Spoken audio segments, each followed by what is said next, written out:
Before we begin the story, let us know where you're watching from by leaving a comment below.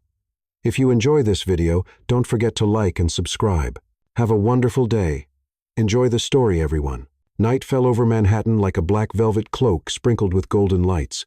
The Waldorf Regency Hotel stood imposingly on Park Avenue, its windows gleaming like jewels against the darkening sky.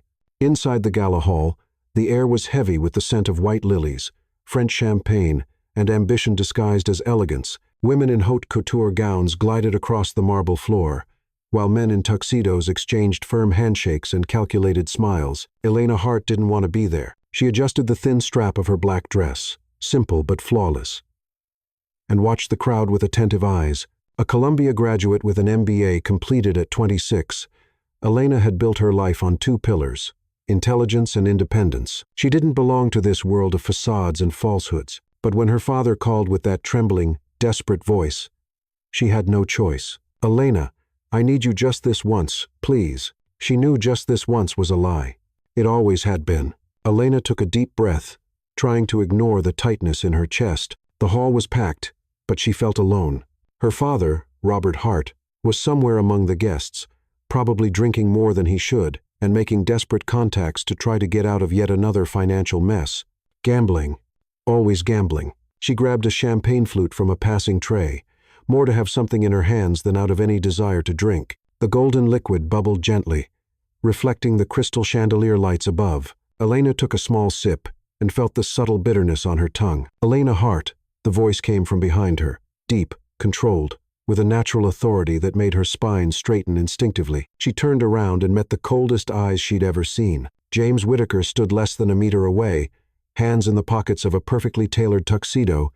He was tall, easily over 6 feet, with broad shoulders, and a posture that suggested power without needing to demonstrate it. His dark hair was combed back, revealing an angular face, defined jawline, and metallic gray eyes that seemed to pierce through any defense. Elena knew the name. Everyone did. James Whittaker was the billionaire who had transformed a family real estate company into a global empire. Whittaker Industries controlled hotels, technology, investments. He was feared in boardrooms and respected in the highest circles of power. At 34, he was one of the richest and most impenetrable men in the country.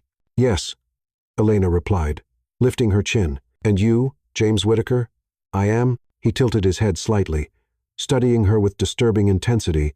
"We need to talk." It wasn't a request. Elena felt a shiver run down her spine, but kept her expression neutral. "About what?" "Your father." The two words fell like stones in her stomach. Elena gripped the glass tighter, feeling the cold crystal against her palm. What did he do this time? James didn't respond immediately. Instead, he made a subtle gesture with his head toward a side door away from the crowd. Elena hesitated, but knew she had no choice. She placed the glass on a nearby table and followed him. They crossed the hall and entered a more discreet corridor lit by bronze sconces. James opened the door to a private room, a luxurious office with mahogany shelves, a glass desk, and a panoramic view of the city. He closed the door behind them, and the muffled sound of the party disappeared, replaced by a dense silence. Elena crossed her arms, keeping her distance. "So, what does my father owe you?" James walked to the desk and leaned slightly against the edge. Arms crossed. His eyes never left hers for a second. $3 million. Elena felt her blood run cold. 3? She swallowed hard, trying to process the number. How? Illegal gambling. He lost big several times, tried to recover his losses by betting even more. James's voice was devoid of emotion, but each word fell like an axe. When he couldn't pay, he offered shares in a bankrupt company as collateral, shares he knew were worthless. Elena closed her eyes for a second, feeling shame burn her cheeks. Of course he would do that. And what do you want from me to pay? You don't have $3 million, Miss Hart. James uncrossed his arms and took a step toward her. But I have a proposal. Something about the way he said proposal made her stomach turn. What kind of proposal? He pulled an envelope from his jacket's inner pocket and placed it on the glass table. The paper was thick, expensive, with the Whittaker Industries logo embossed on it. A contract. You marry me. Elena blinked, certain she'd heard wrong. I'm sorry, what? Marriage. 1-year duration. Renewable as needed. In exchange, your father's debt is forgiven, and you receive generous financial compensation at the end of the contract." She let out a dry, incredulous laugh. "Are you serious?" "Completely." Elena shook her head, taking a step back. "This is insane. Why on earth would you need a contract marriage?" James didn't look away. "Image concerns. International investors prefer leaders who demonstrate personal stability. I need a wife. You need your father's debt to disappear. It's a simple transaction." "Simple." Elena crossed her arms tightly. "You're talking about marriage like it's a corporate merger deal." "Because it is." She rolled her eyes and turned to leave, but his voice stopped her. "There's one more clause." Elena stopped, hand on the doorknob, but didn't turn around. "Clause number 7. James continued, his voice still controlled, but with a new weight. "Physical intimacy before marriage." The air left her lungs. Elena spun on her heels, facing him with fury. "You're asking me to sleep with you as part of a contract. I'm establishing the terms. Compatibility is important." "Compatibility?" Elena gave a bitter laugh. "You mean control?" James shrugged, impassive. "Call it what you want. Those are the terms."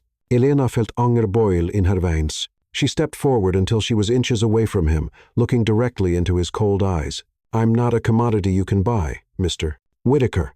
And if you think you can force me into this because of the debt of a man I barely know anymore, you're very wrong." James didn't back down. In fact, he tilted his head slightly, studying her with something that looked like curiosity. "So, what do you propose?" Elena blinked, surprised by the opening. "What? You clearly don't like my terms. So, negotiate." She hesitated, her brain working quickly. This was an opportunity, an opening, and Elena Hart hadn't gotten where she was by being passive. She stepped back, regaining her composure. "All right.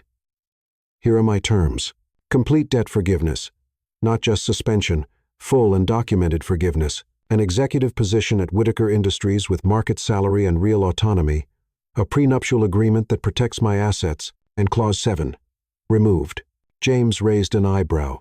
"Removed completely." Elena crossed her arms. "Instead, 3 weeks of real dates, dinners, conversations, time together to test emotional compatibility.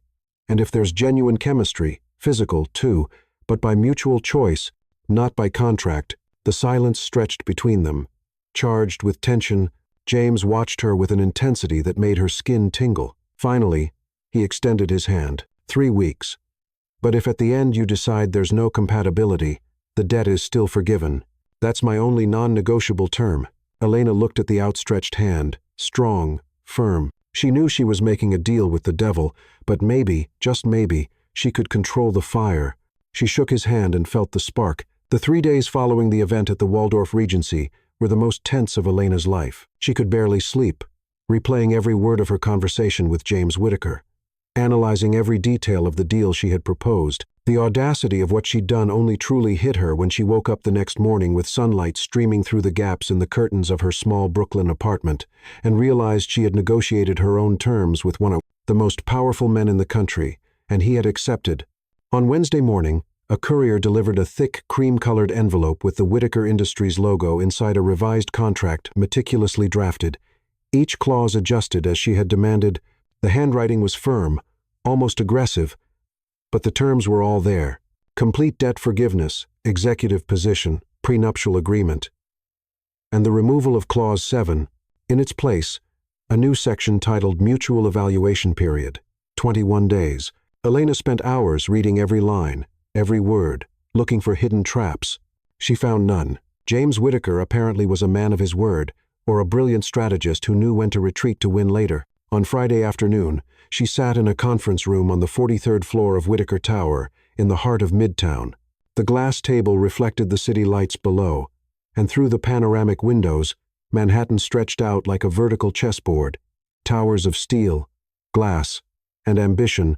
On the other side of the table, sitting with the impeccable posture of someone born to lead, was James. He wore a dark gray suit that seemed to have been tailored directly onto his body, and his eyes, those penetrating gray eyes, were fixed on her with an intensity that made the air feel thinner. Beside him, his lawyer, a middle-aged man with graying hair and gold-rimmed glasses, was leafing through a copy of the contract. Elena had brought her own lawyer, Liam Wong, a college friend who worked in corporate law, and who nearly fell out of his chair when she explained the situation. "Everything seems to be in order," Liam said quietly, leaning towards Elena. "The terms are clear. No obscure clauses. It's surprisingly fair. Elena nodded, but didn't take her eyes off James. So, we're ready to sign? Asked James's lawyer, adjusting his glasses. No, Elena replied, and the word fell into the room like a silent bomb. James raised an eyebrow, the only sign of surprise on his impassive face. No. Elena opened the folder she had brought and pulled out a folded piece of paper. She slid it across the table toward James. There are a few more things we need to clarify before I sign anything.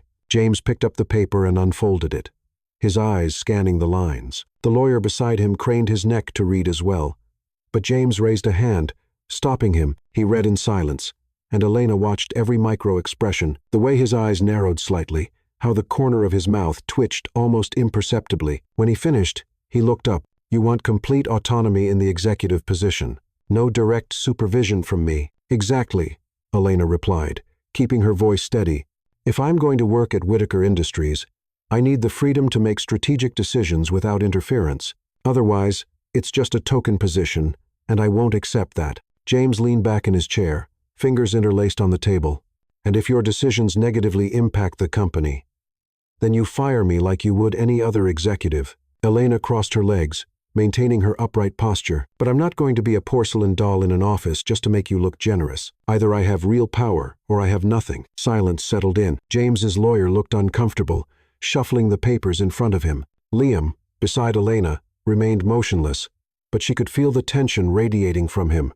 James studied Elena for long seconds. She didn't look away, didn't blink, didn't back down. Finally, he nodded. Agreed. His lawyer nearly choked. Mr. Whitaker, with all due respect, this is highly irregular. Agreed, James repeated, his voice cutting. He turned to the lawyer. Revise the contract and add the clause. Complete executive autonomy, subject only to quarterly performance review. The lawyer opened his mouth, hesitated, and then closed it again, nodding silently. Elena felt a wave of satisfaction, but didn't let it show. She pointed to the second item on the list, prenuptial agreement. I want an additional clause. If the marriage ends on your initiative, I receive compensation of $5 million in addition to the forgiven debt. If it ends on my initiative, I waive any compensation beyond the debt forgiveness. James frowned. You're incentivizing me not to end the agreement. I'm protecting myself. Elena corrected. If you decide I'm not convenient after dragging me into this arrangement, I want guarantees that I won't walk away empty-handed. But if I decide I don't want to continue, I won't extort you. It's fair. James drummed his fingers on the table, thoughtful. Elena could see the calculations happening behind those gray eyes. Risks, benefits, probabilities. $5 million, he murmured. More to himself, then he looked up. 3, 4.5, 3.5. And that's my final offer. Elena took a deep breath. It wasn't what she wanted, but it was more than she expected to get. Agreed. James gestured to the lawyer, who began scribbling furiously. Anything else? James asked, and there was an almost amused tone in his voice. Now Elena leaned forward, resting her elbows on the table. Yes, the 3 weeks of dates. I choose half of them. You choose the other half. No corporate dinners or business events disguised as dates. Real time. Real conversations. James tilted his head, considering. You want to really get to know me. If I'm going to marry you, even if it's an arrangement, I need to know who I'm dealing with. Elena kept her tone professional, but there was a current of something more beneath the surface. And you need to know who I am beyond the daughter of an indebted gambler. For the first time since they'd entered the room, James smiled. It was a small smile, almost imperceptible, but it was there, touching the corners of his lips in a way that transformed his entire face. For a brief moment, he looked human. Fair, he said, half each. But I choose the first one. Elena raised an eyebrow. Why? Because I want you to see that I'm taking this seriously. There was something about the way he said it, the unexpected sincerity in his voice that made Elena's heart skip a beat. She forced herself to maintain a neutral expression. All right, you choose the first one. James extended his hand across the table. So, do we have a deal? Elena looked at his hand. Long fingers, broad palm, unwavering confidence. She knew that shaking that hand meant entering completely unknown territory. It meant taking a risk. It meant trusting even partially a man she barely knew, but it also meant saving her father from total ruin. It meant a position of power at one of the largest companies in the world. It meant perhaps the chance to prove herself at a level she never imagined possible. She extended her hand and shook his. His skin was warm, warmer than she expected, and the grip was firm but not aggressive, confident, without being arrogant.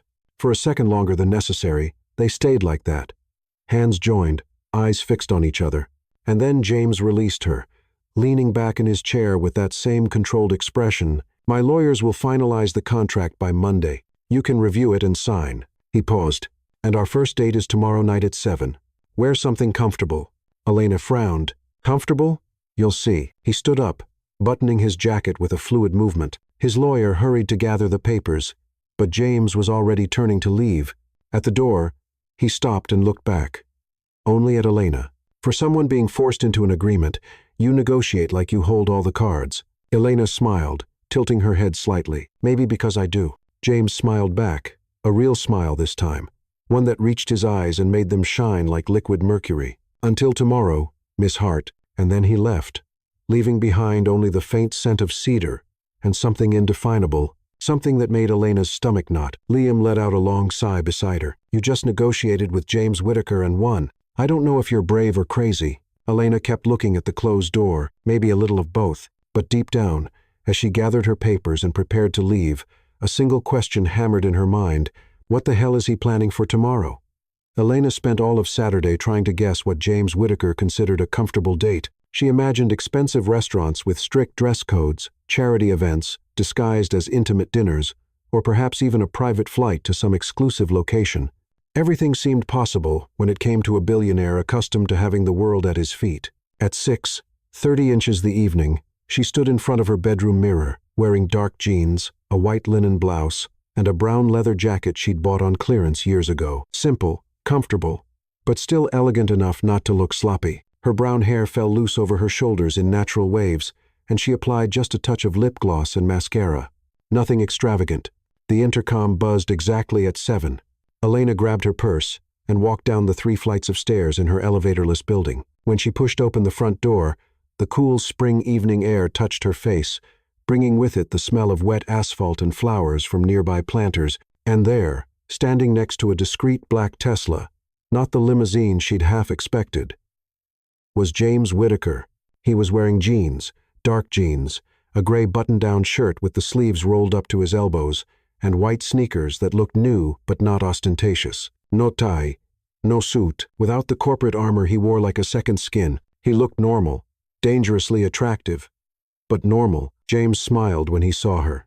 A small, genuine smile that made something strange happen in her chest. "Punctual," he said, opening the passenger door. "Always," Elena replied. Sliding into the car, the interior smelled of new leather and the same cedar scent she'd noticed in the conference room. James got in on the driver's side, and for a moment, the space felt smaller, more intimate. She could feel his warmth, even without touching him. So, Elena began, adjusting her seatbelt.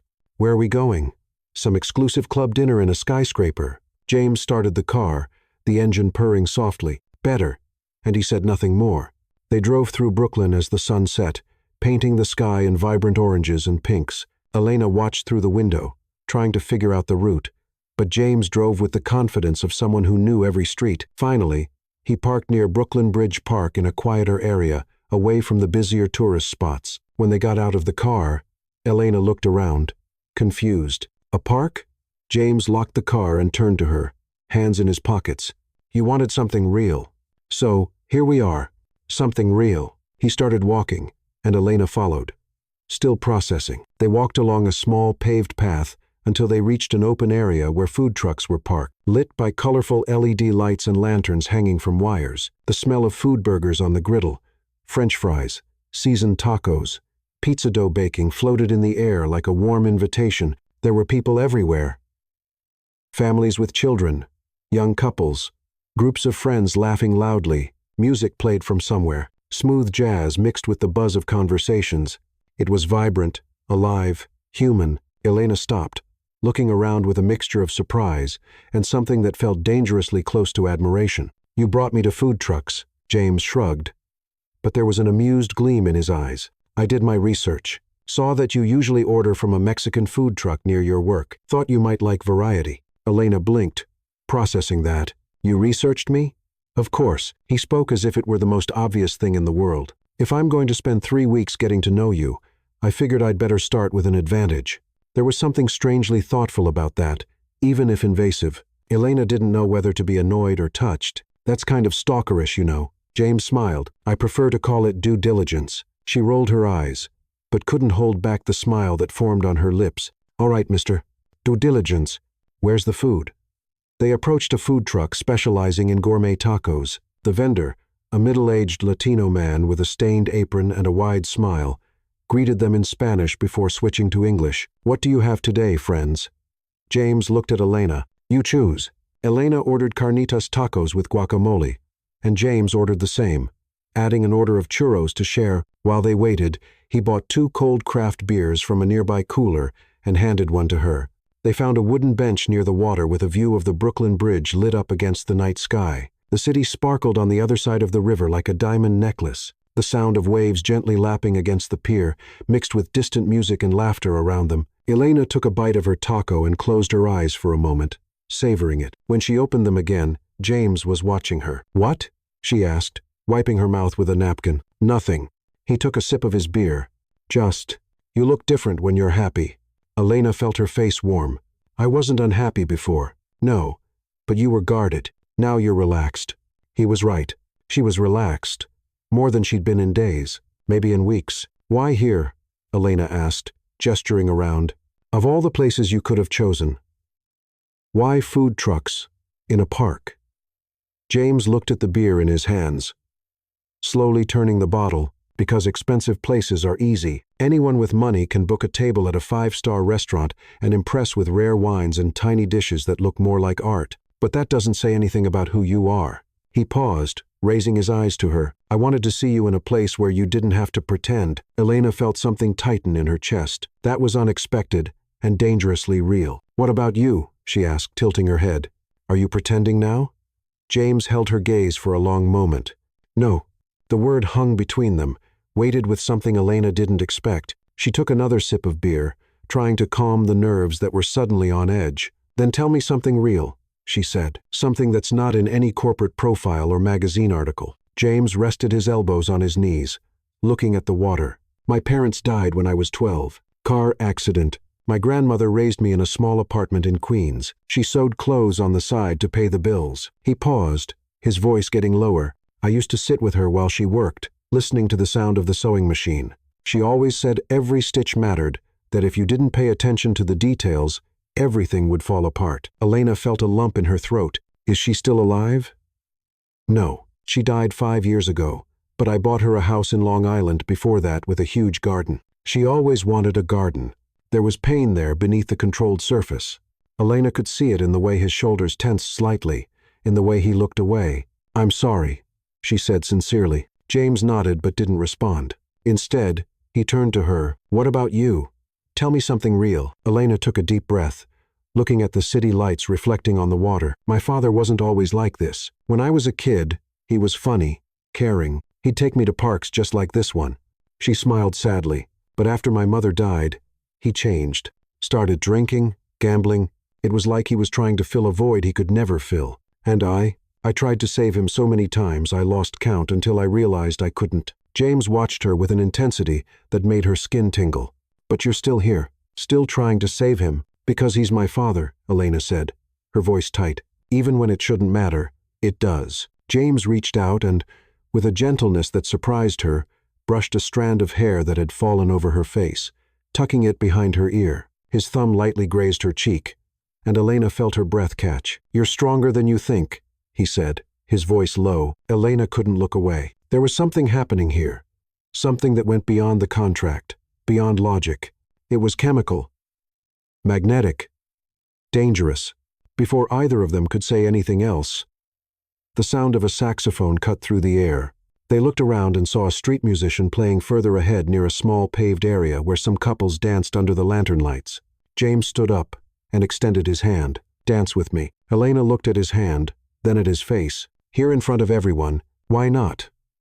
There was a challenge in those gray eyes, And Elena never backed down from a challenge. She placed her hand in his and let him pull her up. They walked to the area where other couples danced, and James pulled her close, one hand on her waist, the other holding her hand firmly. They began to move slowly, following the smooth rhythm of the saxophone. Elena could feel the warmth of his body through his shirt, the scent of cedar mixed with something warm and masculine. Their faces were close, so close she could see the small darker flecks in his gray eyes like distant storms. "You dance well," she murmured. "My grandmother insisted on lessons," James replied, his lips almost touching her forehead. "Said a man who can't dance doesn't know how to treat a woman." Elena felt a shiver run down her spine. She was wise. She was. They continued dancing, and the world around them disappeared. There were no more food trucks, no people, no sound of the city. Just the two of them moving together under the stars that were beginning to appear in the night sky. When the music ended, they stopped, but didn't pull away. James looked at her with an expression Elena couldn't fully decipher, something between desire and confusion, as if he too was trying to understand what was happening between them. "Thank you," she said, her voice coming out huskier than she intended. "For what?" "For this, for surprising me." James smiled. That small, devastating smile that transformed his entire face. "The night's not over yet." And as they walked back to the car, hands almost touching, but never quite, Elena realized something terrifying. She was starting to like him, really like him, and that wasn't part of the plan. The following days unfolded like pages of a book Elena didn't know she was reading. Each encounter with James revealed a new layer like peeling an onion, except that instead of tears, what she found was an unexpected complexity that left her even more curious. The second date was her choice. Elena took him to a small, independent bookstore in the West Village, a place hidden between red brick buildings with an iron staircase that creaked underfoot and floor, to ceiling shelves stuffed with used books that smelled of old paper and forgotten stories. The owner, an elderly Italian man with white hair named Paolo, had known Elena since her college days. James observed everything with quiet attention. The way she ran her fingers along the spines of books, how her eyes sparkled when she found a hidden first edition, how she conversed with Paolo in broken Italian that he corrected with affectionate patience. When they left, James was carrying 3 books she'd recommended, one on Stoic philosophy, a Steinbeck novel, and a biography of Eleanor Roosevelt. "Are you really going to read them?" Elena asked as they walked down the sidewalk, the afternoon sun creating elongated shadows between the buildings. "Of course," James replied, looking at her with that intensity that always made her heart race. "You chose them, so they matter." It was a simple phrase, but its weight stayed with Elena for days. The third date was his again. James took her to a pottery class at a studio in Brooklyn. Elena laughed when he suggested it, thinking it was a joke, but he was completely serious. They spent 2 hours with their hands covered in clay, trying to shape bowls that looked more like abstract disasters. James was surprisingly terrible at it, and seeing him frustrated, really frustrated, with his brow furrowed and a smudge of clay on his face, was the most human thing Elena had ever seen him do. "This is harder than it looks," he grumbled, looking at what should have been a bowl, but looked more like a crooked pancake. Elena laughed, the sound echoing through the studio. "Did you just admit something is difficult for you, James Whittaker? The man who built an empire?" He looked at her and then, to her surprise, he started laughing too. It was a real laugh, deep, that transformed his entire face and made something melt inside her chest. "Everyone has their limits," he said, wiping his hands on a cloth. "Apparently, mine is clay art." They finished the class with 2 imperfect bowls that the instructor promised to fire in the kiln. When they left, James took Elena's hand to help her down the slippery entrance steps, and even after they reached the sidewalk, he didn't let go. She didn't pull her hand back. The following dates became a delicious and terrifying routine.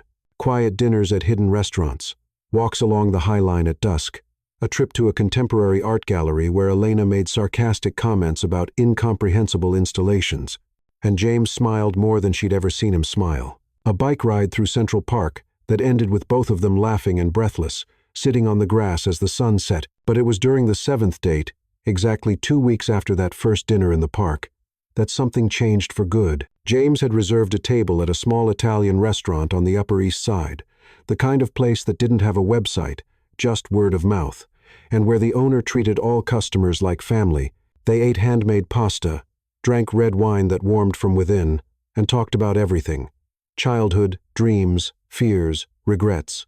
It was there, between bites of carbonara and sips of Chianti, that James talked about Sophia. I was engaged once, he said, turning the wine glass between his fingers, eyes fixed on the ruby liquid as if he could find answers there. 5 years ago, her name was Sophia Rossi, daughter of a media mogul. Beautiful, intelligent, perfect on paper. Elena felt something tighten in her chest, but kept her expression neutral. What happened? James took a deep breath as if gathering strength to continue. I found out she was leaking confidential company information to her father. Deals we were closing. Investment strategies. She was using our relationship to benefit her family's business. He paused, finally raising his eyes to Elena. When I confronted her, she didn't even deny it. Said I was naive to think love and business could be separated, that everything was a transaction in the end. The pain in his voice was palpable, even with his attempt to hide it under a layer of indifference. That's why the contract, Elena said quietly. That's why you wanted everything to be transparent from the start. James nodded. If it's going to be a transaction, let it be honest. No pretense that it's something else. Elena reached her hand across the table and hesitantly touched his. Her fingers brushed against his, and she felt the warmth, the texture of skin, the small calluses she didn't expect to find on a CEO. Not everything has to be a transaction, James. He turned his palm up, interlacing his fingers with hers. The touch was simple but intimate, charged. With you, it's starting not to feel like one. Elena's heart beat faster. There was a vulnerability in his eyes now, something raw and unprotected that she'd never seen before. I have scars, too, she said, squeezing his hand lightly. I spent so much time taking care of my father, trying to fix what was broken, that I forgot to take care of myself. I gave up on dreams because it seemed selfish to pursue them when he was drowning. And when I realized it, I was drowning with him. James rubbed his thumb over her knuckles, a gesture so tender it made her eyes sting. What dreams? Elena smiled sadly. Opening my own consulting firm, working with small businesses, helping them grow, not corporate giants, but real people trying to build something from scratch. She shrugged. It seemed impossible. Still dos. It's not. The certainty in his voice made her look at him. How can you be so sure? Because I saw you negotiate with me. I saw you fight for what you wanted without fear. I saw you turn an impossible situation into an opportunity. James leaned forward, their faces now close across the table. You're one of the strongest people I've ever met, Elena. And if there's anyone capable of doing the impossible, it's you. Tears threatened to form, but Elena blinked quickly, pushing them away. No one had ever said anything like that to her. No one had ever believed in her like this. Thank you, she whispered. They stayed like that for a long moment, hands intertwined, eyes fixed on each other, the rest of the restaurant disappearing around them. There was an electric current between them now, impossible to ignore. Desire mixed with something deeper, something that scared as much as it attracted. When they finally left the restaurant, the night was cold, with a breeze that brought the smell of distant rain. James took off his blazer and placed it over Elena's shoulders before she could protest. The fabric still held the warmth of his body, and she wrapped herself in it instinctively. They walked slowly through the lit streets, in no hurry to get anywhere. At some point, James's hand found hers again, and they walked with fingers intertwined in a comfortable silence that didn't need to be filled with words. When they reached the car, James turned to her, leaning slightly against the driver's door. The streetlights created soft shadows on his face, highlighting the strong line of his jaw, the eyes that now seemed darker, more intense. Elena, he began, his voice. Yes. He took a step toward her, closing the distance between them until they were inches apart. Elena could feel the heat emanating from him, could see the struggle happening in his eyes. I didn't expect this, he said, raising a hand to touch her face. His fingers traced the line of her jaw with reverent delicacy. Didn't expect you to be this. This what? She asked, her voice barely above a whisper. Real, important, impossible to ignore. And then he leaned in, and Elena closed her eyes, feeling his breath mix with hers, his lips brushing against hers in a touch so soft it felt like a question. She answered by pressing against him, and the kiss deepened. It wasn't urgent or desperate. It was slow, exploratory, as if both were trying to memorize every sensation. His lips were warm and firm, moving against hers with a certainty that made her knees weak. His hands slid to the back of her neck, fingers threading through her hair, while the other pulled her waist, pressing their bodies together. Elena held his face, feeling the rough texture of stubble under her palms, the heat of his skin, the way he trembled slightly when she deepened the kiss. When they finally pulled apart, both were breathless. James rested his forehead against hers, eyes still closed. "This complicates everything," he murmured. Elena smiled, even with her heart beating irregularly. "I know. I don't care. Neither do I." They stayed like that for another moment, wrapped in the silence of the night and each other's warmth, knowing that something had changed irrevocably between them. When James finally took her home, he got out of the car and walked her to the building entrance. Before she went inside, he held her hand, bringing it to his lips and kissing her knuckles with a tenderness that made her heart melt. "Good night, Elena." "Good night, James." She climbed the stairs as if floating, the taste of him still on her lips, the warmth of him still on her skin, and for the first time in a long time, Elena allowed herself to feel hope, but in the back of her mind, a small voice whispered, "What happens when he finds out who leaked the contract to the press?" The headline appeared on a Tuesday morning like a silent bomb that explodes without warning. Elena was in the office James had arranged for her at Whitaker Industries, a spacious area on the 32nd floor, with a view of the Hudson and a glass desk where she worked on expansion strategies for the company's technology division.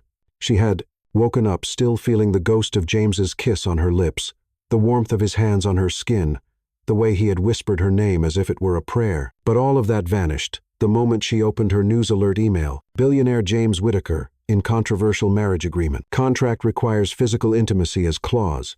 Her blood ran cold. With trembling hands, she clicked the link.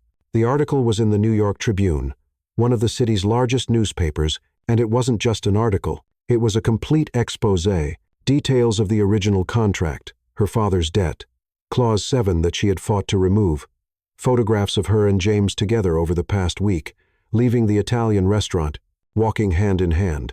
The moment he kissed her on the street, every word was like a stab. Sources close to the matter reveal that Elena Hart, daughter of notorious gambler Robert Hart, accepted a marriage contract with the CEO of Whitaker Industries in exchange for forgiveness of a $3 million debt. The original contract included a controversial clause requiring physical intimacy before marriage, raising questions about consent and exploitation. Although the clause was supposedly renegotiated, the transactional nature of the relationship remains clear. Was Whitaker's empire built on equally questionable practices?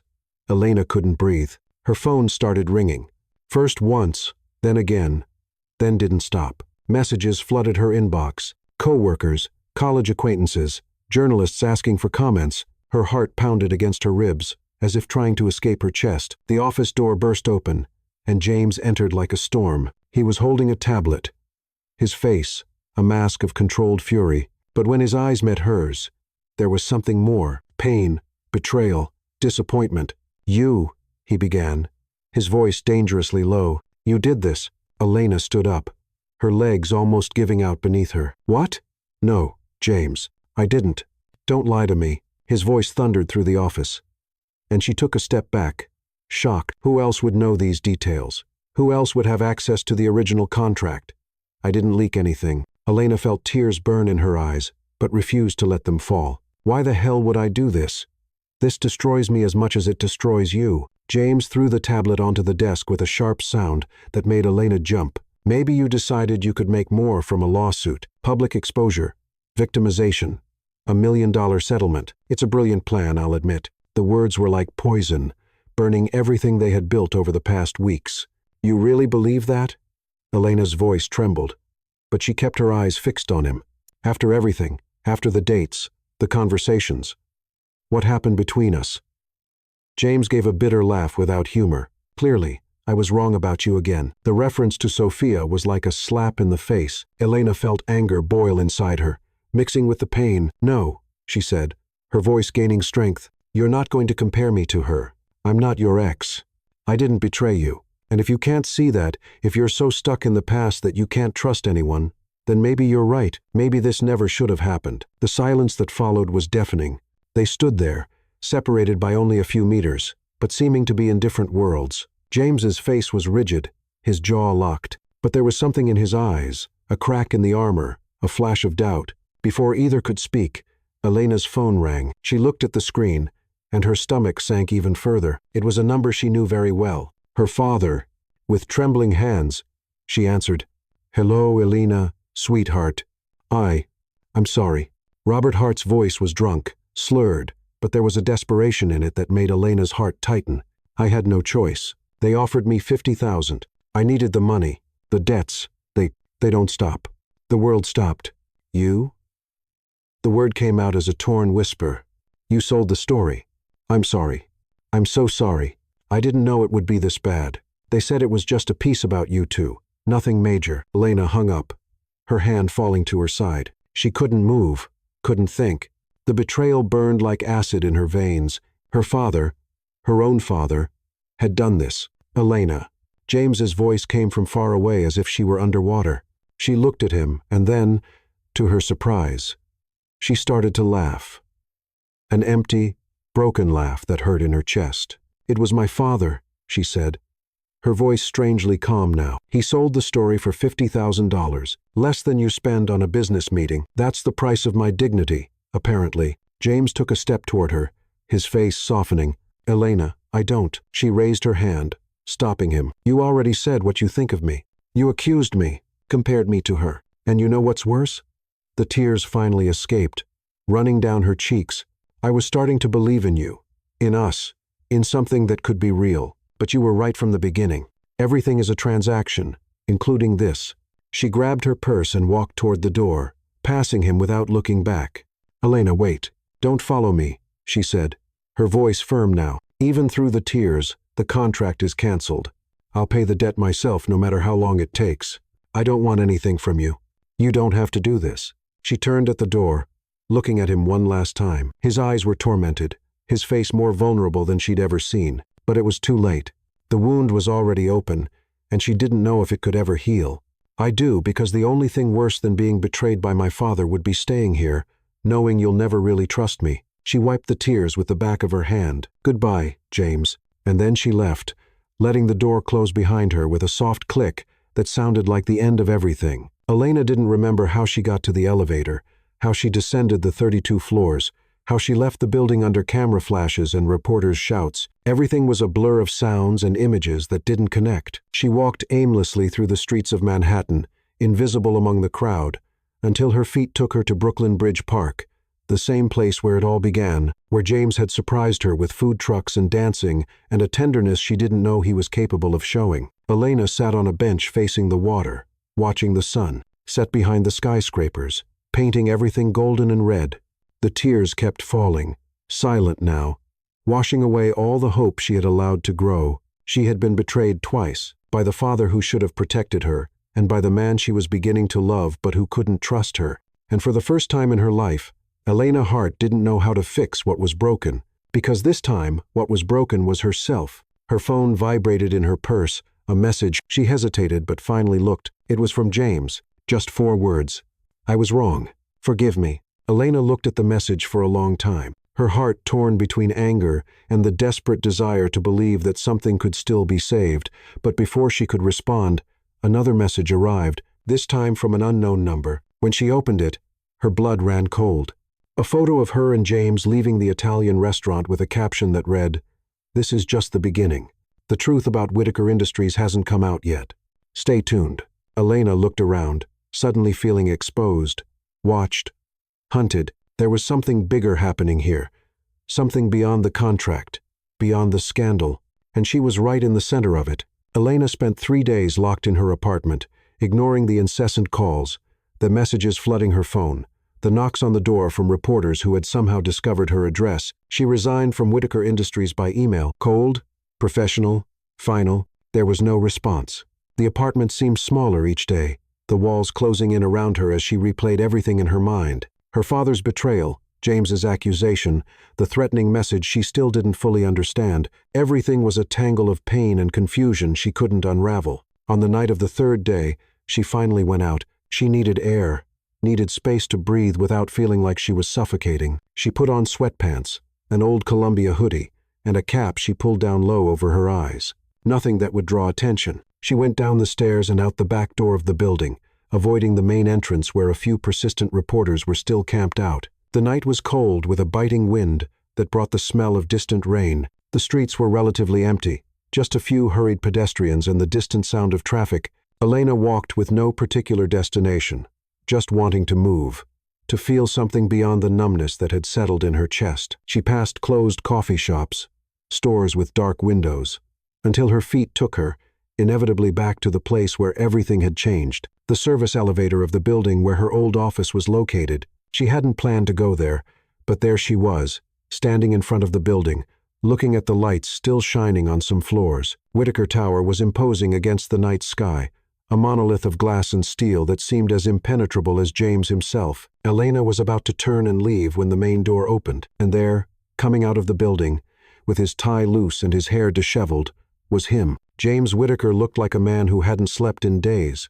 There were dark shadows under his eyes, his stubble longer than usual. And something about his posture, normally so upright and confident, that seemed defeated.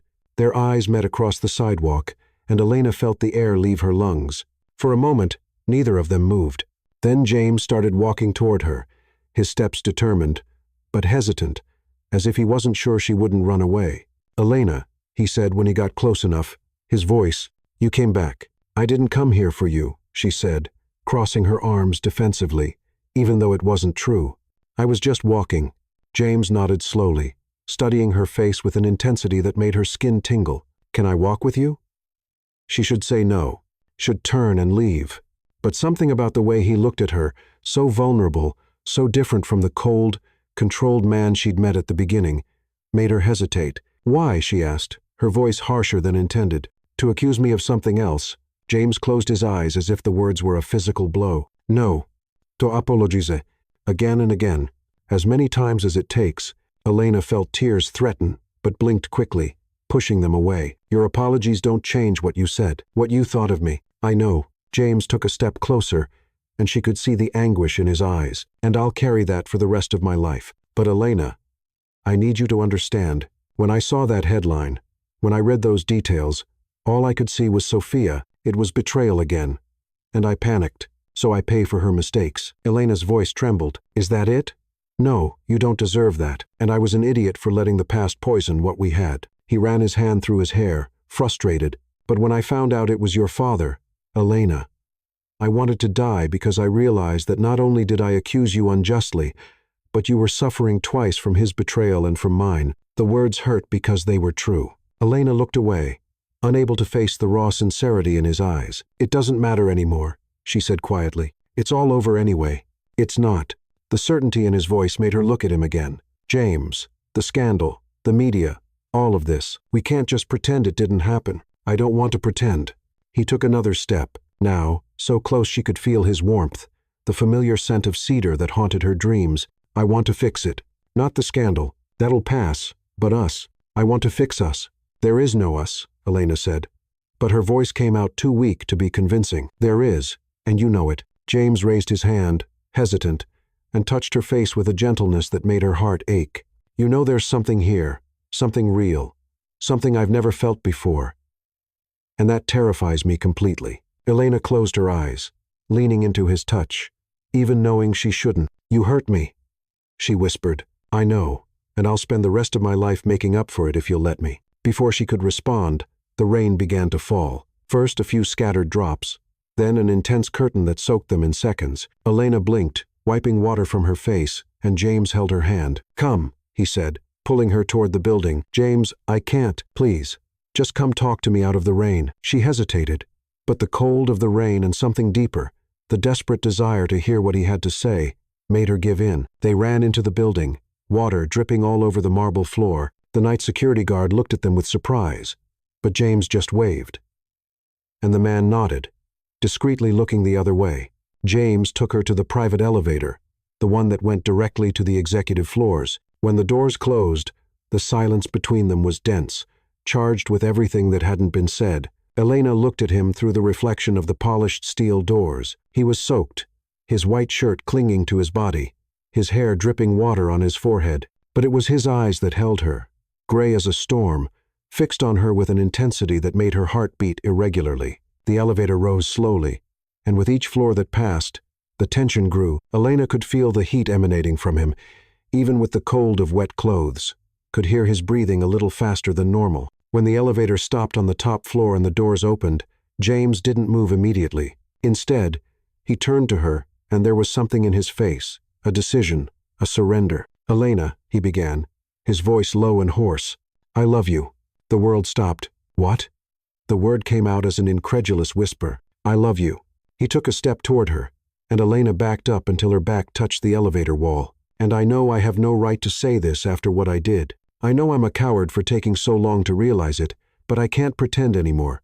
I can't hide behind contracts and logic and fears from the past." Tears began to fall down Elena's face, mixing with the rainwater. "James, don't do this. I have to." He placed his hands on the wall on either side of her head, surrounding her without touching her. "Because these 3 days without you have been hell, because I wake up at night and reach for where you should be. Because when I read something interesting, my first thought is to tell you, because you made me feel alive in a way I didn't even know was possible." "You don't trust me," Elena said, her voice broken. "I do more than I trust myself. And that's what terrified me." James brought his face closer, his lips almost touching her forehead.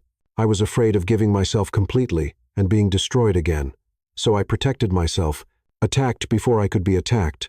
And I almost lost the only real thing I had." Elena sobbed, her hands gripping his shirt. "I was scared too," she admitted. "Scared that this was just a fantasy, that when reality hit, you'd realize I wasn't enough." James held her face with both hands, forcing her to look at him. "You're everything. You're more than I deserve. And if you give me a chance, just one more, I'll spend every day proving that you can trust me." Elena looked into those gray eyes and saw the truth there, saw the fear, saw the hope, saw the love he was offering like a fragile and precious gift. "I don't want a contract," she whispered. "Neither do I. I want something real. So do I. I want you." James smiled, that devastating smile that transformed his entire face. "Then have me." And then he kissed her. It wasn't gentle. It wasn't soft. It was desperate, urgent, as if both were trying to make up for all the lost days, all the unspoken words. His hands were in her hair, on her face, on her waist, pulling her against him, and Elena responded with the same intensity, fingers clutching his shirt, pulling him closer, deeper. The rainwater still dripped from them, creating small puddles on the elevator floor, but none of that mattered. All that mattered was the taste of him on her lips, the warmth of him against her body, the way he whispered her name between kisses like a prayer. When they finally pulled apart, both were breathless, foreheads resting against each other. "I love you too," Elena said, the words coming out in a sigh. "And it terrifies me." James laughed, the sound vibrating through his chest. "Then let's be terrified together." And somehow that was perfect. But while they were there, lost in each other, neither of them saw the security camera in the elevator, blinking discreetly, recording everything. 2 weeks had passed since that night in the elevator, and the world between Elena and James had changed completely. There was no more contract, no more clauses or negotiations. Just them trying to build something real amid the wreckage of the scandal that still hadn't completely dissipated. The media continued circulating the story, but now with a different tone. After James gave a press conference where he publicly admitted he had fallen in love with Elena and that their relationship was genuine, not transactional, the focus began to shift. Some were still skeptical, but others began to see the story as a kind of modern, imperfect fairy tale. Elena returned to Whitaker Industries, but this time not as part of an agreement. James offered her the position of Director of Growth Strategy with real autonomy and an employment contract that she reviewed 3 times with Liam before signing. She wanted to make sure she was there on her own merit, not because she was involved with the CEO. During those 2 weeks, they spent all their free time together. Quiet dinners at James's apartment, a penthouse on the Upper West Side with a view of Central Park, morning walks before work, conversations that stretched into the early hours, lying on the couch, fingers intertwined, sharing dreams and fears they'd never told anyone. But there was something they still hadn't shared. A physical intimacy beyond kisses, which were frequent and increasingly intense, but which both seemed to hesitate to cross, as if they were waiting for the right moment, as if they needed it to be perfect. On Friday night, James invited her to dinner at his apartment. He said he would cook, something she hadn't seen him do yet. Elena arrived at 8, wearing a simple navy blue silk dress that hugged her curves softly, her hair loose, falling in waves over her bare shoulders. When James opened the door, his gaze traveled over her body in a way that made every nerve ending in her body awaken. He wore dark jeans and a white linen shirt with the first few buttons open, revealing the line of his neck and the beginning of his chest. His hair was slightly messy, as if he'd run his hands through it several times. a nervous habit she'd learned to recognize. "You look beautiful," he said, his voice coming out huskier than normal. Elena smiled, feeling her cheeks warm. "And you're cooking?" "This I have to see." The apartment was lit by candles scattered throughout the living room and balcony. The dining table was set with elegant simplicity. White plates, crystal glasses, a bottle of red wine breathing at the center. Through the floor-to-ceiling windows, the city sparkled like a sea of earthly stars, and Central Park stretched out like a dark island amid the light. "I hope I don't disappoint you," James said, guiding her to the open kitchen. "I'm no chef, but I learned a few things from my grandmother." He had prepared a mushroom risotto that smelled of garlic, butter, and white wine. Fragrant and comforting. A simple green salad with lemon vinaigrette, and for dessert, there were fresh strawberries dipped in dark chocolate. They ate slowly, talking about everything and nothing. About the project Elena was developing at work, about the foundation James wanted to create to help children from vulnerable families inspired by her story, about books they'd read, places they wanted to visit, small details of everyday life that built intimacy more than grand gestures. But throughout the meal, there was an electric current in the air, an unspoken tension that grew with each prolonged glance, each accidental touch of hands when reaching for the wine. Each time, James's eyes dropped to her lips and lingered there for a second too long. When they finished eating, James extended his hand. "Come, I want to show you something." Elena placed her hand in his and let him guide her to the balcony. The night was warm with a gentle breeze that brought the scent of flowers from the park gardens below. The sky was surprisingly clear for New York, some stars fighting to be seen through the city lights. James pulled her close, arms wrapping around her waist from behind, his chin resting on her shoulder. Elena leaned back against him, feeling the solid warmth of his body, the way his heart beat against her back. "What did you want to show me?" she asked, her voice soft. "This." He tightened the embrace slightly. "I wanted you to see the city the way I see it now. Different, more beautiful, because you're here." Elena turned in his arms, facing him. Their faces were close, breaths mixing in the minimal space between them. She raised her hand and traced the line of his jaw, feeling the rough texture of the beard he kept short and trimmed. "James," she began, her heart beating hard, "I don't want to wait anymore." His eyes darkened, the gray becoming almost black in the candlelight. "Are you sure?" His voice was tense, controlled, but she could feel the contained tremor in him. "Because when it happens, Elena, it won't be because of a contract or an obligation. It'll be because I want you. Only you.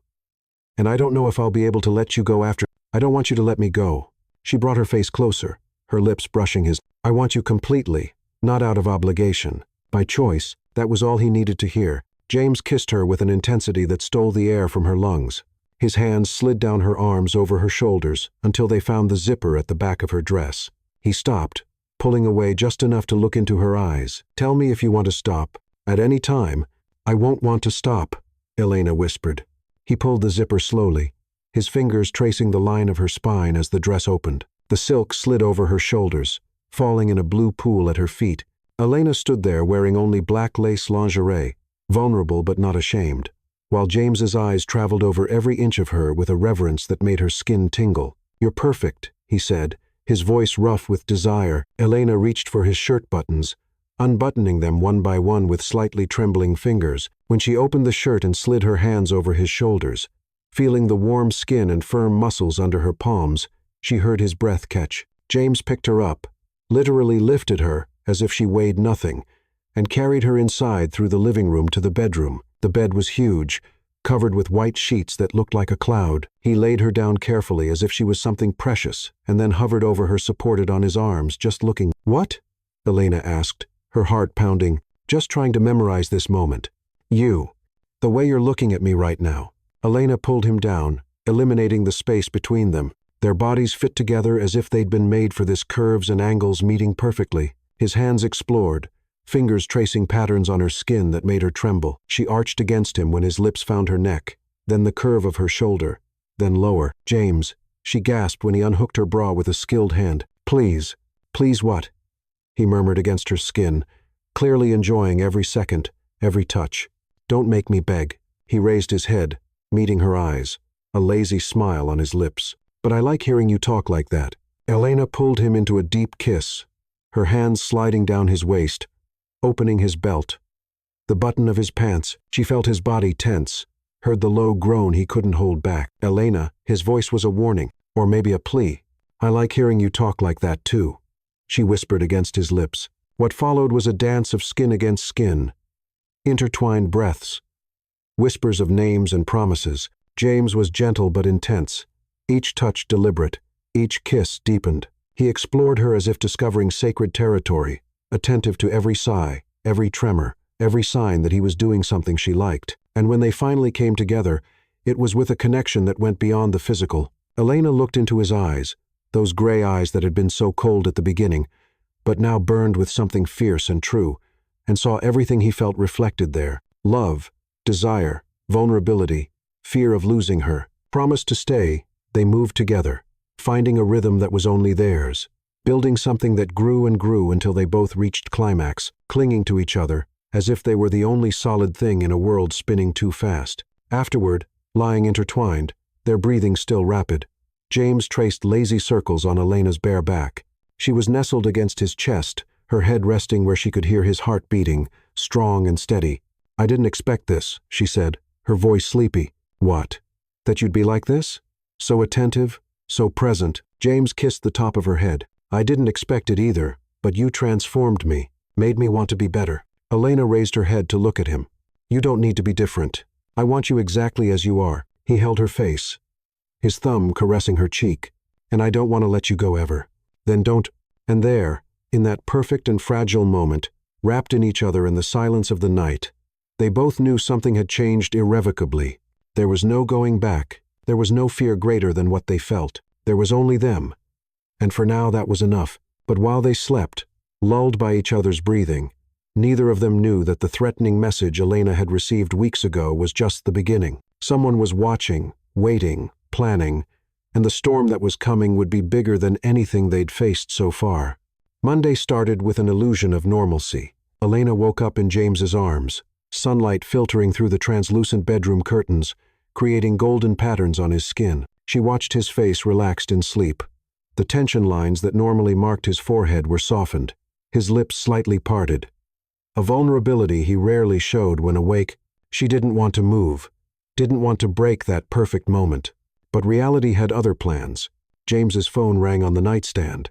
Not the soft ringtone he used for alarms, but the shrill tone reserved for emergencies. He woke instantly, all the softness of sleep disappearing as he reached for the phone. "Whitaker," he answered, his voice already in executive mode.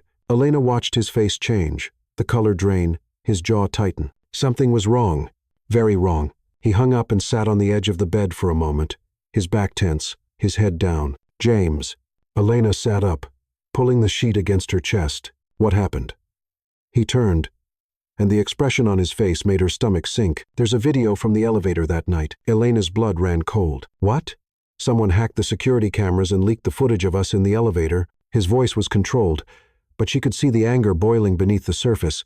"It's everywhere. News sites, social media. It went viral in the last 2 hours." Elena felt the world spin. She remembered that night, the intensity, the vulnerability, the words of love spoken between desperate kisses, and now all of that was exposed, public for anyone to see and judge. "No," she whispered, her hands trembling. "No, no, no." James moved quickly, returning to the bed and pulling her against him. "Hey, breathe. It's okay. We'll fix this." "How?" Her voice came out strained. "How are we going to fix this, James? Our intimacy, our most vulnerable moment is everywhere. I know, and I'm going to find out who did this, and I'm going to destroy them." The promise in his voice was dark, dangerous, but before they could say anything else, Elena's phone started ringing, too, and it didn't stop. The next few hours were a waking nightmare. James's legal team worked frantically to take the video down, but it was like trying to hold water in your hands. For every site that removed it, it appeared on 5 others. The media was in a frenzy. Commentators debated privacy versus public interest. Some defended them, saying they were victims of a cruel invasion. Others criticized them, saying they'd chosen to live in the spotlight. Elena tried to go to work, but there were reporters camped at the entrance to Whitaker Tower, cameras in their faces, questions shouted. She managed to get in through the garage, but when she arrived at the office, everything felt wrong. Colleagues looked at her with pity or curiosity. Some avoided her gaze completely. She locked herself in the office and tried to work, but couldn't concentrate. Every notification on her phone was another article, another comment, another invasion. She felt the walls closing in again, that suffocating feeling she'd felt after the first scandal returning with full force. Around noon, Liam called. "Elena, you need to get out of there," he said without preamble. "The situation is getting ugly. There are protests forming in front of the building, some privacy groups, some religious groups. It's turning into a circus." "I can't run away again," Elena said, but her voice came out weak. "It's not running. It's protecting yourself. Please." She hung up and stared out the window. Below, she could see the crowd growing, signs being raised, people shouting. Everything felt surreal, as if it were happening to someone else. The office door opened, and James entered. He looked like he'd aged 10 years since morning. There was a tension in his shoulders she'd never seen. And his eyes, normally so controlled, were stormy. "We need to talk," he said, closing the door behind him. Elena turned to him, and something in his tone made her heart race. "About what?" James hesitated, and in that moment of hesitation, Elena saw something that terrified her. Doubt. "The board is pressuring. They think the scandal is affecting the company. The stock dropped 3% just today. Investors are nervous," and Elena crossed her arms, already knowing where this was going. "They want me to distance myself from you publicly, to control the damage." The words felt like bombs in the space between them. Elena felt something break inside her chest, something she didn't know was so fragile. "And you?" she asked, her voice dangerously calm. "What do you want?" "I want you. I'll always want you." He took a step toward her. "But I also have responsibilities. Thousands of people depend on this company, their families, their livelihoods. So, what are you saying?" Elena felt tears burn, but refused to let them fall. "That you're going to choose the company?" "No." James ran his hands through his hair, frustrated. "I'm saying I'm trapped, that no matter what I do, someone's going to get hurt, and I don't know how to fix this." Elena looked at him, really looked and saw the man she loved being torn apart between duty and desire. Saw the crushing weight of impossible choices and something inside her, something strong and resilient that had been forged through years of dealing with her father's chaos, solidified. "Then I'll make it easy for you," she said, her voice firm now. "Elena, don't. I resign today." Now, she was already grabbing her purse, moving with deliberate purpose. "I'll leave the company. I'll give a statement saying our relationship was an error in judgment. I'll take all the blame." James grabbed her arm, turning her to him. "You're not doing that. I won't let you sacrifice yourself for me. It's not for you." Her voice echoed through the office. "It's for me because I can't live like this anymore, James. Being watched, judged, having every intimate moment turned into a public spectacle. I can't. Then we face it together. Like you said, love requires trust. So trust me. Trust that we'll get through this." Elena looked into his eyes and saw the sincerity there. But she also saw the fear, the same fear she felt. "What if we can't?" she whispered. "What if this destroys us?" James pulled her against him, holding her tightly as if he could keep her safe through sheer force of will. "Then we'll be destroyed together. But I'm not giving up on you, not without a fight." They stayed like that for a long moment, clinging to each other amid the chaos, and Elena realized something. She was tired of fighting, tired of being strong, tired of having to prove her worth all the time. But when she looked at James, she saw that he was just as tired as she was. And maybe, just maybe, it was time to be weak together, to admit they needed help. "I don't want to do this alone," she said against his chest. "You're not alone. Never again." And there in that office that suddenly seemed too small for all their fears, Elena made a decision. She wasn't going to run, wasn't going to hide, wasn't going to let whoever was trying to destroy them win. "All right," she said, pulling back to look at him. "Then, let's do this your way, but not with half measures. No apologies. No trying to please the board or the investors or the media." James raised an eyebrow. "What are you proposing?" "Truth, total and brutal. Let's give an interview together, and let's tell our story. All of it. The contract, the mistakes, how we fell in love despite everything. And let's let people decide. If that's not enough, at least we tried." A slow smile formed on James's face. The first genuine smile of the day. "You're incredible. You know that?" "I do." Elena smiled back, and for a moment, the weight seemed lighter. "So, what do you say? Let's do this." James pulled her into a kiss, quick but intense. A sealed promise. Let's do this. But as they made plans, neither of them noticed the figure watching from a black car across the street, a figure that smiled seeing the couple through the office window. The game wasn't over yet.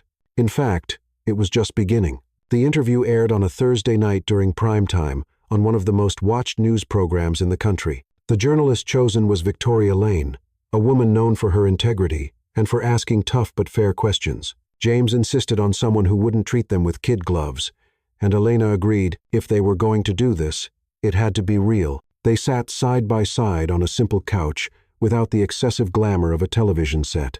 The setting was neutral, just them, Victoria, and the truth. James wore a dark suit without a tie, the shirt open at the collar, and Elena chose an elegant but understated gray dress. They weren't trying to impress. They were trying to connect. The first questions were predictable: how they met, why the contract.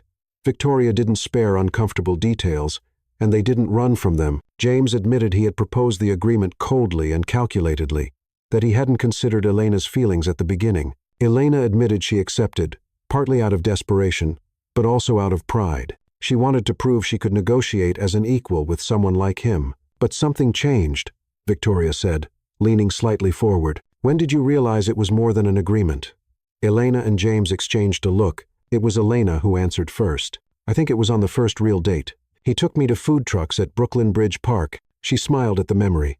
I expected expensive restaurants and ostentation. Instead, he gave me something simple and true. And I realized there was a real person beneath that corporate facade.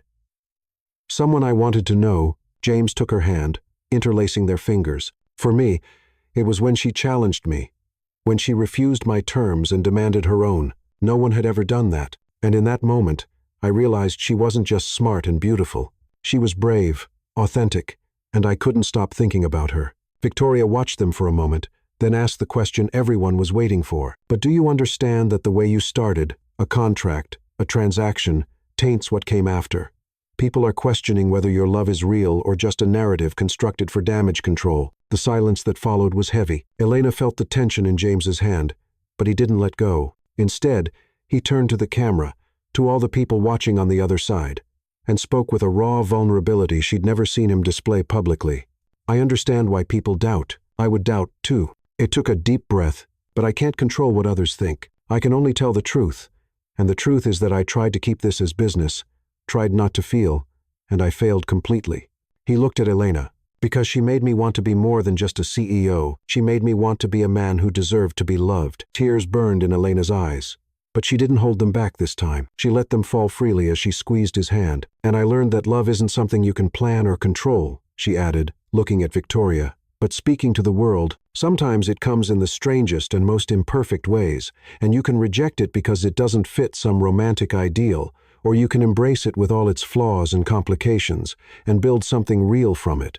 The interview continued for another 40 minutes. They talked about the video leak, the violation, the pain, the way it made them question everything.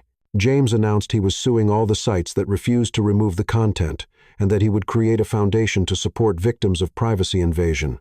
Elena talked about her plans to launch her own consulting firm, something James was supporting financially, but that would be completely hers. And at the end, Victoria asked the final question. So, what comes now for you two? James and Elena looked at each other, and something passed between them.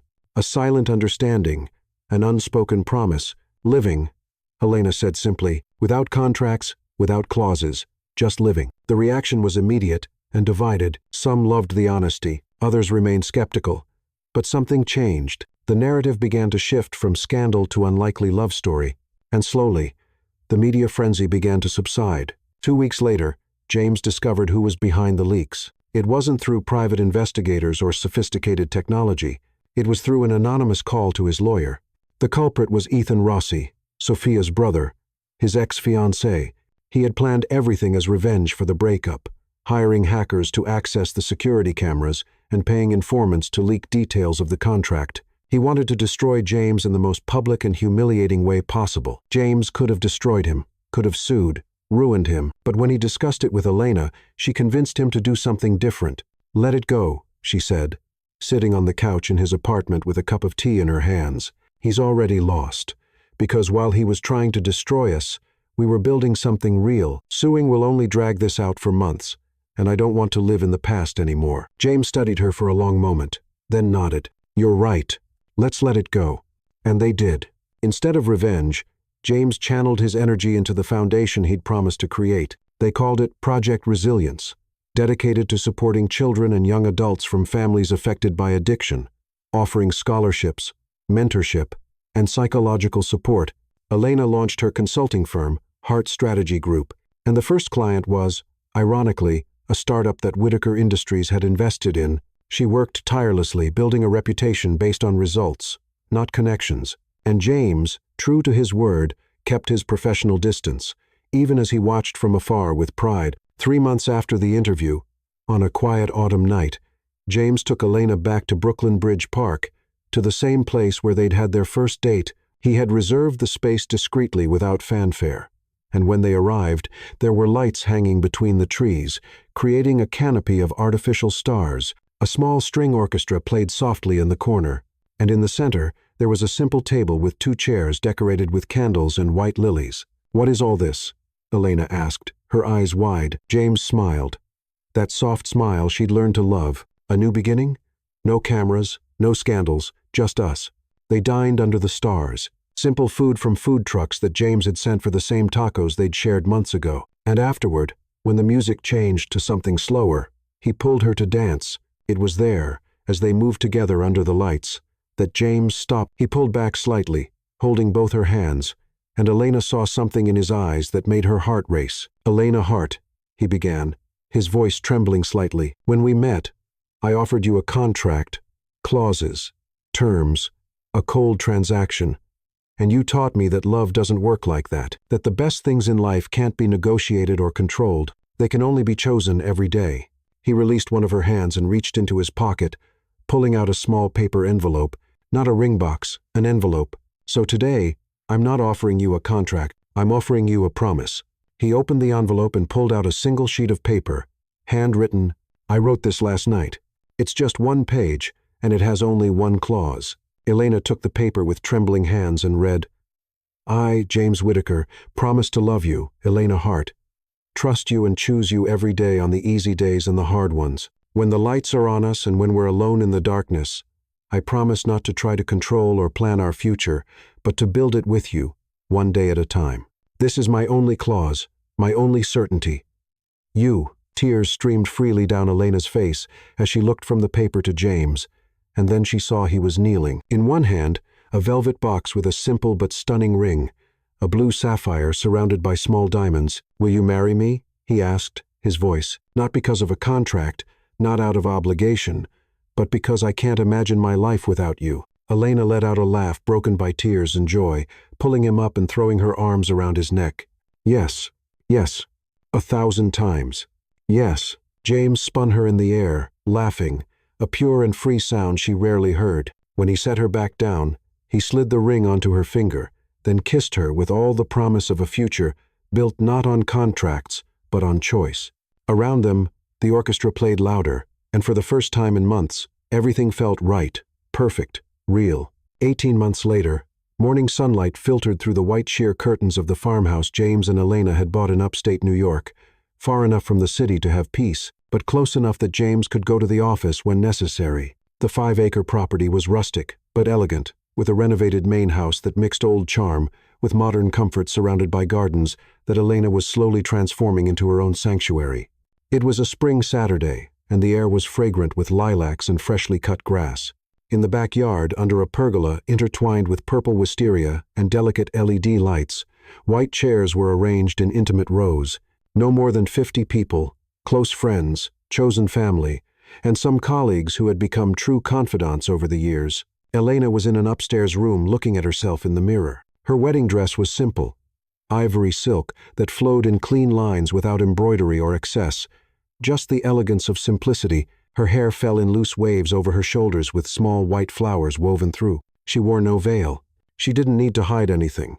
"You look beautiful," Liam said, standing behind her, adjusting his own tie. He would be the one to walk her down the aisle. The choice had been easy. He'd been by her side through all the difficult moments. "I'm nervous," Elena admitted, smiling at his reflection. "Good kind of nervous, the best kind." A soft knock on the door. Then it opened. Robert Hart entered, hesitant, wearing a simple suit that was clearly new. He'd been sober for 14 months, the longest period since Elena could remember. There was therapy, support meetings, and more than anything, There was the determination to fix what had been broken. Their relationship was still fragile. There were still wounds that hadn't completely healed. But Elena had learned that forgiveness didn't mean forgetting. It meant choosing to move forward without carrying the weight of the past like an anchor. "You look." Robert's voice failed, and he cleared his throat. "You look radiant, sweetheart." "Thank you, Dad." Elena turned and took a few steps toward him. "Thank you for being here and for being present. Really present." He nodded, his eyes misting. "There's nowhere I'd rather be." "And Elena?" He hesitated, then continued with a tight voice. "I know I don't deserve your forgiveness. I know I failed you in every possible way, but I want you to know I'm proud, immensely proud of the woman you've become despite me." Elena felt tears threaten, but blinked quickly. She didn't want to smudge her makeup. Instead, she hugged her father. Not a long embrace, but genuine. "I know, Dad. I know." Downstairs, James stood under the pergola, hands in his pockets, trying to control the nerves that assailed him. He wore a light gray suit without a tie, the white shirt open at the collar, his hair casually combed back. Beside him was Ethan, his best friend since college, serving as best man. "You're shaking," Ethan observed, smiling. "I'm terrified," James admitted, laughing softly. "What if she realizes she can do so much better? Man, she already knows that. And she's still here." Ethan patted his shoulder. "Relax. She chose you every day." The music began, a soft acoustic version of a song Elena loved played by a string quartet. The guests stood, and then James saw her. Elena walked down the grass aisle. Liam on one side and her father on the other, both accompanying her, both important in her journey, but James's eyes were fixed only on her. On the way, the sun illuminated her hair. On the way, her smile widened when their eyes met. On the way, she seemed to float toward him as if it were the most natural thing in the world. When she reached the altar, both Liam and Robert kissed her cheek and stepped back, leaving her alone with James. He took her hands, squeezing lightly, and Elena could feel the slight tremor in them. "Hi," she whispered, smiling. "Hi," he replied, his eyes shining. "You're perfect." The ceremony was simple. There were no elaborate speeches or complicated rituals, just vows, words they had written themselves, promises made not to a crowd, but to each other. James went first. "Elena, you entered my life like a storm," he began, his voice firm but emotional. "You destroyed all my defenses, questioned all my certainties, and forced me to feel things I was sure I'd buried. You taught me that control is an illusion, that vulnerability isn't weakness, that loving someone means choosing her every day, even when, especially when it's scary. So today, in front of everyone we love, I choose you forever." Elena was crying now, not even trying to hide it. She wiped her tears and took a deep breath before beginning. "James, when we met, you offered me a contract, and I learned something important. You can't contract love. You can't negotiate it or define it in terms, but you can cultivate it. You can nurture it. You can wake up every day and choose to keep building something together, even when it's hard. You gave me space to be strong and permission to be weak. You made me believe I deserved to be loved, not despite my flaws, but including them. So today I choose you today, and every day to come." When the officiant declared them husband and wife and James kissed her under the applause and tears of the guests, Elena felt that everything, every scandal, every pain, every moment of doubt had been worth it to get here. The reception was intimate and joyful.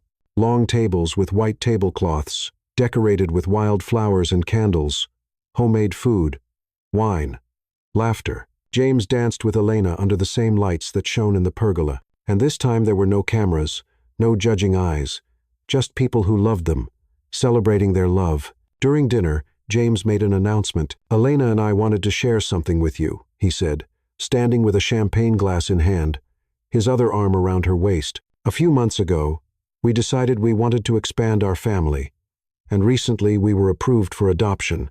A murmur of surprise and joy rippled through the guests. Elena continued, her voice emotional. "We're adopting 2 siblings, Nora, 7 years old, and Owen, 5. They lost their parents in an accident 2 years ago and have been in the system since then. And when we met them," she looked at James, who squeezed her hand. "We knew they were ours." The applause was deafening, and when the guests raised their glasses in a toast, Elena and James looked at each other, knowing they were about to embark on the greatest adventure of their lives. 6 months later, the farmhouse was noisy in a wonderful way. Nora ran through the garden chasing butterflies.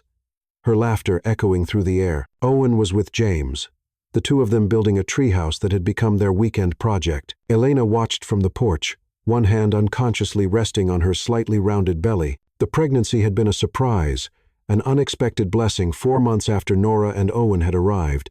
At first, Elena was worried that the children would feel replaced, worried that she wouldn't be able to love them all equally. But Nora, when she found out, had placed her hand on Elena's belly with wide eyes of wonder and said, "I'm going to be a real big sister. I'll protect the baby. I promise."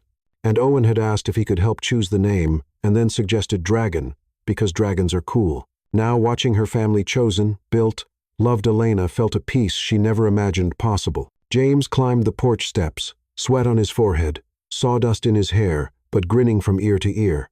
"The treehouse is going to be amazing," he said, kissing her temple. "Owen has very specific ideas about where the defense gates should go." Elena laughed, leaning against him.